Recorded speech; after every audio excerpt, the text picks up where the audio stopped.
So, preparing na po ako ng for lunch namin. Isda po tayo ngayon. I-adobo po yan. Galunggong po yan. May luya, bawang, sili. Ito po yung toyo. Yung common na panghalo po sa adobo. Ito lang po.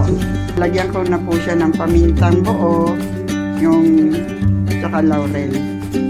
Lagyan ko po naman siya ngayon na apple cider. Lagyan po natin. Huwag po masyadong marami.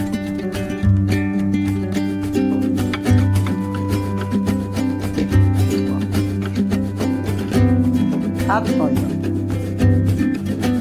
Lalagyan ko rin po yan ng konti para po may sabaw. Lagyan ko ng konting water.